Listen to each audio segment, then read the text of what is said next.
আসসালামু আলাইকুম ওরহমাতুল্লাহ। আজকের ক্লাসে শিখাবো তাজবিদ শিক্ষা মাদে লিন।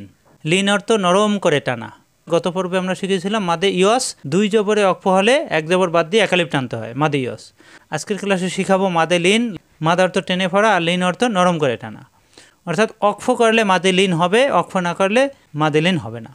জবরের বামে খালি আলিফ, মাদের হরফ একালিপ টানতে হয়, মাদে আসলি এই একালিপ টানা। আর আজকের ক্লাসে শেখাবো জবরেরই বাম পাশে। জবরের বাম পাশে ইয়া সাকিন, জবরের বাম পাশে ওয়া সাকিন। এটা হলো লিনের হরফ, সবাই খেয়াল রাখবেন। জবরের বামে ইয়া সাকিন, জবরের বামে ওয়া সাকিন। জেরের বামে ইয়া সাকিন, পেশের বামে ওয়া সাকিন হলো মাদের হরফ, সবাই খেয়াল রাখবেন। জবরের বাম পাশে ইয়া সাকিন, জবরেরই বাম পাশে ওয়া সাকিন হলে এটা হবে লিনের হরফ। এই লিনের হরফ নরম করে টানতে হয়। অক্ষ করলে এই যে মাদে লিন, থামলে দুই আলিফ টানা, থামলে দুই আলিফ টানতে হবে। অক্ষ না করলে বা না থামলে টানা যাবে না। এটা হলো লিনের হরফ। লিনের হরফ চিনতে হলে আমাদেরকে আর্ধে সাকিন চিনতে হবে। আর্ধে সাকিন কি? আর্ধে সাকিন মানে যে সাকিন মনে মনে ধরতে হয়, লেখায় থাকে না, এটাকে বলা হয় আর্ধে সাকিন। কীরকম? এই যে দেখুন, এই সাকিন অক্ফে নিয়মকানুন পরিবর্তন হয়, সবাই মুখস্থ করে রাখবেন। অক্ফে জবর জের পেশ, দুই ফেশ দুই জের। দুই জবর আসলে কিন্তু হবে না, কারণ দুই জবরে অক্ফ হলে এক জবর বাদ দিয়ে মনে মনে একালিপ টানতে হয়, এটা ভিন্ন নিয়ম। কিন্তু আর্ধে সাকিন, এই দুই জবরের ক্ষেত্রে আর্ধে সাকিন হবে না।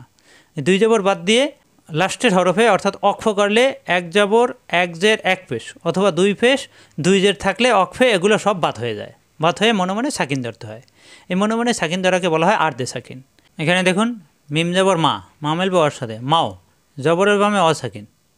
এখানে আমি কি বলছিলাম? জবরের বামে আলিফ থাকলে কিন্তু মাদে আসলি, মাদের হরফ। আর জবরের বামে ওয়া, জবরের বামে ইয়া যদি আসে তখন লিনের হরফ। জবরের বামে অসাকিন আসছে, লিনের হরফ। এর বাম পাশে আসছে তাজের তি, মা মিলবে ওর সাথে মাও, তাজের তি, মাওতি, এখানে হবে অক্ষ। সবাই ভালোভাবে খেয়াল করুন। এখানে আসছে তি, জের আসছে লাস্টে। এখানে বলছিলাম জবর জের পেশ বাত হয়ে যাবে, বাত হয়ে মনে মনে সাকিন হয়ে যাবে। ঠিক এখানে জের আসছে, এখানে জের বাত হয়ে এখানে সাকিন হয়ে যাবে, মনে মনে সাকিন হবে। এটাকে বলা হয় আর্ধে সাকিন। এই জন্য লিনের হরফ চিনতে হলে আর্ধে সাকিন চিনতে হবে। তাহলে মাও মিলবে তার সাথে, মাওত, নরম করে দুই আলিফ টান, মাওত। যদি এখানে অক্ষ না হয়, আমরা যদি মিলিয়ে পড়ে যাই, সেক্ষেত্রে কিন্তু টান হবে না, লিনও হবে না। খেয়াল রাখুন, তখন হবে মাউতি। এরপরে অন্য আয়াতের সাথে মিলাতে হবে। মাউতি পড়লে তখন কিন্তু টান হবে না। যখনই অক্ষ হবে তখন এখানে মনে মনে সাকিন ধরতে হবে, এটাকে বলা হয় আর্ধে সাকিন। তখন এই মাও মিলবে তার সাথে, মাওত, দুই আলিফ টেনে এখানে অক্ষ হবে, মাওত। এখানে দেখুন, লাম যাবর লা, লামেল বিয়ের সাথে লাই, লাম দুইজের লিন, লাই লিন। এখানে আসছে তানবিন, এখানে আসছে অক্ষ। এখানে যদি আমরা অক্ষ করি তখন এই লাই মিলবে লামের সাথে, লাইল। কীভাবে? এখানে মনে মনে সাকিন ধরতে হবে, এই দুই জের বাত হয়ে যাবে। অর্থাৎ দুই পেশ দুই জের এক জবর এক জের এক পেশ যাই থাকবে, অক্ষ করলে বাত হয়ে মনে মনে সাকিন হয়ে যায়। এই সাকিন হলে এটাকে বলা হয় আর্ধে সাকিন। এখানে জবরের বামে ইয়া সাকিন, লাই, এই লামেল বিয়ার সাথে লাই, এটা লিনের হরফ। আমরা জানি জবরের বামে ইয়া সাকিন, জবরের বামে অসাকিন, লিনের হরফ, লাই লিন। এখানে অক্ষ হলে এই লাই মিলবে লামের সাথে, এখানে মনে মনে সাকিন ধরে, লাইল, লিনের হরফ, দুই আলিফ টানতে হয় নরম করে, লাইল। অক্ষ না হয় সেক্ষেত্রে লাই লিন পরে অন্য আয়াতে চলে যেতে হবে। অক্ষ না করলে তখন টান হবে না, লাই লিন। মাউতি, অক্ষ করলে মাওত, লাইল, এখানে মনে মনে সাকিন ধরতে হবে। কী কী পরিবর্তন হবে? এক জবর এক জের এক পেশ আর দুই পেশ দুই জের, এই পাশটা বাত হয়ে মনে মনে সাকিন হয়ে যাবে।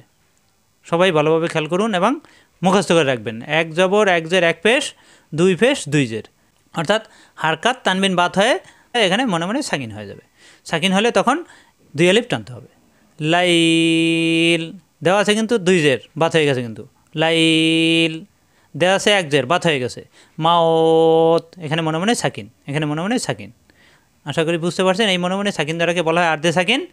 আর জবরের বামে ইয়া সাকিন, জবরের বামে অসাকিন থাকলে লিনের হরফ, অক্ষ করলে দুই আলিফ টানতে হবে, অক্ষ না করলে যা আছে তাই পড়তে হবে। আমরা আরও উদাহরণ দেখি বই থেকে। এখানে দেখুন, বা জবর বা, বামেল বিয়ের সাথে বাই, এই জবরের বামে ইয়া সাকিন আসছে, লিনের হরফ। জবরের বামে ইয়া সাকিন, জবরের বামে অসাকিন, লিনের হরফ। সবাই মুখস্থ রাখবেন, দুইটাই মাত্র হরফ। জবর হবে ডান পাশে, বাম পাশে ইয়া সাকিন অসাকিন। এখানে আসছে ইয়া সাকিন, লিনের হরফ, বাই তাজের তি, বাইতি। এখানে আসছে অক্ষ, এখানে আমরা থামবো, থামলে এই বাই মিলবে তার সাথে, এখানে মনে মনে সাকিন হয়ে যাবে। বাইত, নরম করে দুই আলিফ টানতে হবে, বাইত। অক্ষ না করলে বাইতি পরে অন্য হাতে চলে যেতে হবে, তখন কিন্তু আবার টান হবে না। অক্ষ করলে শুধুমাত্র লিনের হরফ দুই এলিফ টানতে হবে। বাইত, নুন জবর না, নামেল বর সাথে জবরের বামে অসাকিন। নাও, মিম দুই ফেস, মুন, নাও মুন, এখানে আসছে দুই ফেস তানবিন, এখানে আসছে অক্ষ, এখানে আমরা থামবো। থামলে কি হবে, এই দুই ফেস বাত হয়ে যাবে, বাত হয়ে এখানে মনে মনে সাকিন হয়ে যাবে। তখন এই নাও মেলবে মিমের সাথে। নাও, নরম করে দুই এলিফ টানতে হবে। নাও, অক্ষ না করলে কিন্তু নাও মুন পরে অন্য হাতের সাথে মিলাতে হবে। লিনের হরফে অক্ষ হলে শুধুমাত্র দুই এলিফ টান হবে। নাও, এখানে দেখুন ছ জবর ছ জবর, ছ মেলবে ইয়ার সাথে, সই ফাজের ফি, সই ফি, এখানে আসছে জবর, জবরের বামে আসছে ইয়া সাকিন, লিনের হরফ। লিনের হরফে এখানে অক্ষ করবে, এলিফ টান হবে। অক্ষ যদি না করি, অক্ষ যদি না আসে, তখন কিন্তু টান হবে না, সবাই খেয়াল রাখবেন। এই যে আইন অক্ষর অক্ষে রুকু, এই যে আইন অক্ষর অক্ষে রুকু, এখানে অক্ষ করতে হবে। অক্ষ করলে সগিরা গুণা মাফ হয়, তাহলে আমরা অক্ষ করে পড়বো। অক্ষ করলে তখন দুই এলিফ টান হবে। সৌফ, এই জের বাত হয় এখানে মনে মনে সাকিন হয়ে যাবে। সৌফ, নরম করে দুই এলিফ টান। খজবর খ, খমল পাওয়ার সাথে খও, ফাদুজের ফিন, খও ফিন, জবর, জবরের বামে অসাকিন, লিনের হরফ। লিনের হরফের পরের হরফে অক্ষ হবে, দুই এলিফ টান হয়ে যাবে, এখানে মনে মনে সাকিন হবে। খও মিলবে ফায়ের সাথে, খৌফ, লিনের হরফ নরম করে দুই এলিফ টানতে হয় অক্ষ করলে। অক্ষ না করলে কিন্তু টান হবে না। খৌফিন, তখন কিন্তু খৌফিন পড়তে হবে অক্ষ না করলে। খৌফ, আমরা যেহেতু অক্ষ করব, খাও মিলবে ফায়ের সাথে, এখানে মনে মনে সাকিন ধরতে হবে, এটাকে বলা হয় আর্ধে সাকিন। সবাই খেয়াল রাখবেন, মনে মনে সাকিন ধরলে লাস্টের হরফে এটাকে আর্ধে সাকিন বলা হয়। খৌফ, লাম যাবর লা, লামেল বিয়ের সাথে লাই, লাম দুজের লিন, লাই লিন, জবরের বামে ইয়া সাকিন, লিনের হরফ, এখানে অক্ষ হবে। অক্ষ হলে লাইল, দুই জের বাত হয়ে এখানে মনে মনে সাকিন হয়ে যাবে। লাইল, অক্ষ না হলে কিন্তু লাইলিন পরে অন্য হাতে চলে যেতে হবে। লাইল, রজবর র, র মেলবে ওর সাথে, রও, জবরের বামে অসাকিন আসছে, লিনের হরফ, রও, মিম দুই ফেস মুন, র মুন, এখানে আসছে অক্ষ, এখানে আমরা অক্ষ করবো। অক্ষ করলে এই র মিলবে মিমের সাথে, মিমে মনে মনে সাকিন হয়ে যাবে, দুই ফেস বাত হয়ে। রম, লিনের হরফ, অক্ষ হলে দুই এলিফ টানতে হবে নরম করে। রম, যদি অক্ষ না করি সেক্ষেত্রে কিন্তু র মুন পরে অন্য হাতের সাথে মিলাতে হবে। এখানে দেখুন কপেশ কু, রজবর র, রমেল বিয়ের সাথে রই, কু রই, এই যে জবর বা মিয়া সাকিন আসছে, লিনের হরফ, সিন্ধুদের শিন, কুরই শিন, এখানে যদি আমরা অক্ষ করি তাহলে এখানে দুই জের বাত হয়ে এখানে সাকিন হয়ে যাবে। কুরইশ, লিনের হরফ, অক্ষ হলে নরম করে দুই এলিফ টানতে হয়। কুরইশ, এই রই মেলবে শিনের সাথে, রইশ, দুই এলিফ টেনে। যদি অক্ষ না করি সেক্ষেত্রে কিন্তু কুরই শিন পরে অন্য হাতের সাথে মিলাতে হবে। আশা করি বুঝতে পারছেন। লিনের হরফ নরম করে টানতে হয়, অক্ষ হলে দুই এলিফ টান হবে, অক্ষ না করলে যা আছে তাই পড়তে হবে, কোনো টান হবে না অক্ষ না করলে।